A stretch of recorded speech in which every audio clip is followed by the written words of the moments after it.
আজ বৃহস্পতিবার সকাল সকাল স্নান টান করে শাড়ি পরে একদম রেডি হয়ে গেছি। তাই দেখতেই পাচ্ছ যাচ্ছি এখন মায়ের বাড়ি বাবুকে নিয়ে। আর যাবো আজকে টোটোতে। আর দেখতেই পাচ্ছ শাড়ি পরেছি। হ্যাঁ, এখন শাড়িই পরবো কয়েকটা দিন, কারণ আমার খুবই ভালো লাগে।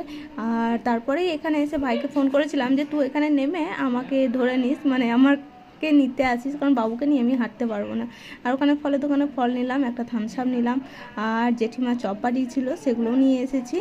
আর এখানে দেখো এত রোদ গরম, এত রোদ গরম, আর ওর সাথে বকতে বকতে বকতে বকতে আসছি, নানা রকম কথা বলছি, কারণ দুজনে থাকলে সবসময় তো ঝগড়া ঝগড়া ঝগড়া, ওগুলোই বলছিলাম। আর আমার কোনো কথা ও সহ্য করতে পারে না, এমন এমন কথা বলি। তো ফাইনালি ঘর পৌঁছে গেছি আমি, আর ঘরে বসে বসে ভিডিও করছিলাম। আর তোমাদের এই ভিডিওটা কেমন লেগেছে অবশ্যই কিন্তু বলবে, মিনি ব্লগের মধ্যে দিলাম।